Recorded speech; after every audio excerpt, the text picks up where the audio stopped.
कांवड़ यात्रा के दौरान व्यक्ति को कुछ नियमों का पालन जरूर करना चाहिए। आइए जानते हैं कांवड़ यात्रा के नियम क्या है। नमस्कार दोस्तों, स्वागत है आपका हमारे चैनल लेटेस्ट नॉलेज 97 पर। सावन के में माना जाता है भगवान शिव का जलाभिषेक करने से शिव प्रसन्न होते हैं और अपने भक्तों की हर मनोकामना को पूरा करते हैं। कांवड़ ले जाते समय कुछ भी जरूरी होते हैं, अगर इन्हें तोड़ा तो नाराज भी हो सकते हैं।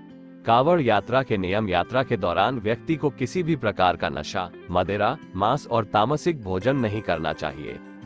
साथ ही कांवड़ को बिना स्नान किए हाथ नहीं लगा सकते हैं। इसके अलावा कांवड़ को चमड़ा का स्पर्श नहीं होना चाहिए। कांवड़ यात्रा के दौरान वाहन का प्रयोग नहीं करना है, यानी पैदल चलकर ही कांवड़ लेकर आनी चाहिए। दो व्यक्ति कांवड़ लेकर आता है, उसे अपनी कांवड़ चारपाई या वृक्ष के नीचे नहीं रखनी चाहिए। साथ ही कांवड़ को सिर के ऊपर से भी नहीं लेकर जाना चाहिए। शिव भक्त गंगाजल लाने और उससे शिवलिंग का अभिषेक करवाने तक का ये पूरा सफर पैदल और नंगे पांव करते हैं। कांवड़ यात्रा शुरू करते ही कांवड़ियों के लिए किसी भी प्रकार का नशा करना वर्जित होता है। यात्रा पूरी होने तक उस व्यक्ति को मांस, मदिरा और तामसिक भोजन से परहेज करना होता है। बिना स्नान किए कांवड़ को हाथ नहीं लगा सकते, इसलिए स्नान करने के बाद ही कांवड़िए अपने कांवड़ को छू सकते हैं। टपकेश्वर र के महंत कृष्णारी महाराज के अनुसार चमड़े की किसी वस्तु का स्पर्श, वाहन का प्रयोग, चारपाई का उपयोग, ये सब कांवड़ियों के लिए वर्जित कार्य है। इसके अलावा किसी वृक्ष या पौधे के नीचे भी कांवड़ को रखना वर्जित है। कांवड़ ले जाने के पूरे रास्ते भर बोल बम और जय शिव शंकर का उच्चारण करना फलदायी होता है। कांवड़ को अपने सिर के ऊपर से लेकर जाना भी वर्जित माना गया है। सावन के महीना में सभी शिव भक्त पूरी तरह से भोले बाबा की भक्ति में लीन हो जाते हैं। सावन के महीने में सभी शिव भक्त मंदिरों में शिव जी की विशेष पूजा अर्चना करते हैं।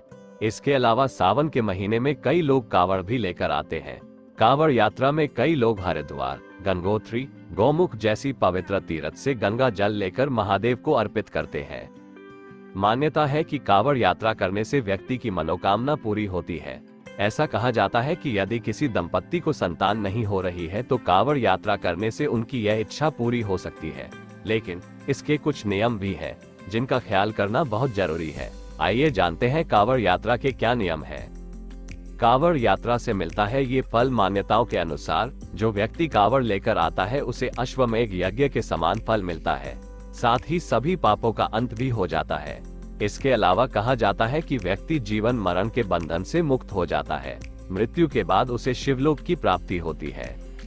इन सभी नियमों का पालन करना जरूरी है और इसके लिए कांवड़ियों की संकल्प शक्ति की मजबूती होनी। कहा जाता है जो ऐसा नहीं करते हैं उनकी मनोकामना पूरी नहीं होती है। अगर हमारी स्टोरी से जुड़े आपके कुछ सवाल हैं तो वो आप हमें आर्टिकल के नीचे दिए कमेंट बॉक्स में बताएं। हम आप तक सही जानकारी पहुंचाने का प्रयास करते रहेंगे। अगर आपको ये स्टोरी अच्छी लगी है तो इसे शेयर जरूर करें। ऐसी ही अन्य स्टोरी पढ़ने के लिए जुड़े रहें लेटेस्ट नॉलेज 97 से।